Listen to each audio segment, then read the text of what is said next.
Oke, selamat datang. Kita semua tahu kan, nasihat kesehatan tuh sering banget bikin pusing. Ada yang bilang A, ada yang bilang B. Nah, hari ini kita bakal ngebahas satu filosofi yang simple tapi powerful banget. Soal gimana caranya kita ambil alih kendali kesehatan kita sendiri. Coba deh, saya mau tanya. Anda pikir Anda udah beneran hidup sehat? Coba jawab jujur sama diri sendiri. Apa sih arti sehat buat Anda? Dan apa itu udah sejalan sama kebiasaan sehari-hari? Yuk, kita pikirin bareng-bareng. Nah, ini dia. Dengerin kutipan dari Dokter Tirta ini. Makanan nggak pernah salah. Yang salah yang makan. Kena banget ya. Ini inti dari obrolan kita. Idenya simple. Tanggung jawab itu ada di kita. Makanannya makanan aja, kita yang mutusin. Ini bisa mengubah cara kita memandang segalanya. Oke, kita mulai ya perjalanannya. Pertama-tama, kita bahas dulu soal kenapanya. Kenapa kita olahraga? Karena ini bukan cuma soal gerak badan loh, ini soal apa yang ada di pikiran kita, soal mentalitas. Ambil contoh Dokter Tirta. Dia itu lari jarak jauh bukan buat ikut lomba, bukan buat menang. Buat dia, lari itu kayak katup pelepasan stres. Supaya dia bisa ngambil keputusan yang lebih jernih di tengah hidupnya yang tekanannya tinggi banget. Jadi, ini pelampiasan yang positif, yang membangun. Pasti pernah dengarkan istilah running high. Nah, ternyata ada penjelasannya secara sains loh. Jadi, pas kita lari cukup lama dengan intensitas yang pas, tubuh kita itu ngelepasin hormon endorfin dan dopamin. Inilah yang bikin kita ngerasa seneng, ngerasa euforia. Dan ini bisa jadi semacam candu yang positif banget buat ngelola stres. Jadi bedanya jelas banget ya. Di satu sisi ada olahraga endurance kayak lari jauh, di mana musuh utamanya itu ya diri kita sendiri. Di sisi lain, ada olahraga kompetitif, misalnya main pedal, yang tujuannya jelas, ngalahin lawan. Nah, disinilah konsep sadar diri itu penting banget. Kita harus pilih mana yang cocok sama kepribadian kita. Jangan sampai olahraga malah jadi nambah stres kan? Oke, dari mengapa kita olahraga, sekarang kita pindah ke apa. Maksudnya, apa yang kita masukkan ke tubuh kita. Kita bakal bongkar satu mitos yang paling sering kita dengar soal bensin buat badan kita. Ini nih pertanyaan sejuta umat. Abis olahraga berat, enaknya makan atau jangan? Banyak banget yang takut, wah nanti usaha gue sia-sia dong. Bener nggak sih kayak gitu? Jawabannya simple banget. Makan. Udah, titik. Anggapan kalau makan habis olahraga itu bikin gemuk atau bikin latihannya sia-sia, itu salah besar. Justru, tubuh kita itu lagi teriak minta diisi ulang.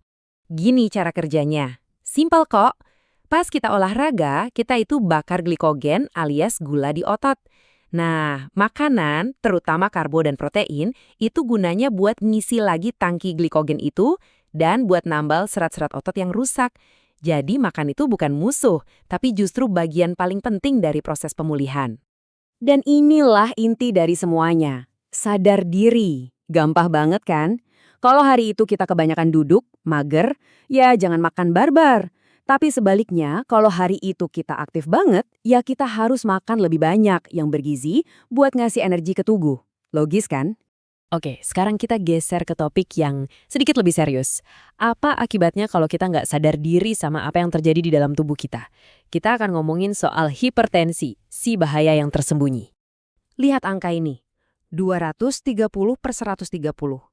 Ini bukan cuma angka di buku, ini angka tensi beneran dari ayahnya salah satu teman kita yang kena krisis kesehatan. Ini nunjukin betapa bahayanya kalau kondisi ini nggak ketahuan. Bayangin aja, tensinya hampir 2 kali lipat dari angka normal. Ngeri kan?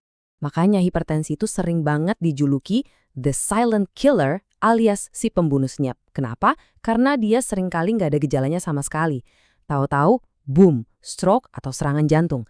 Inilah kenapa kita harus sadar dan rajin ngecek. Penting banget. Terus apa aja sih pemicunya? Pertama, makanan ultra proses yang garamnya tinggi. Kedua, gaya hidup mager alias kurang gerak. Ketiga, udah pasti, rokok, vape, asap-asap industri. Keempat, stres yang nggak dikelola dengan baik. Dan terakhir, ya ada juga faktor keturunan yang perlu kita waspadai. Nah, tabel ini biar kita gampang ngertinya. Angka normal itu di bawah 120 per 80. Begitu lewat angka itu, kita udah masuk lampu kuning alias prehipertensi. Dan kalau udah di atas 140 per 90, wah, itu udah lampu merah. Udah masuk hipertensi yang butuh perhatian serius. Biasanya harus ubah gaya hidup plus bantuan obat.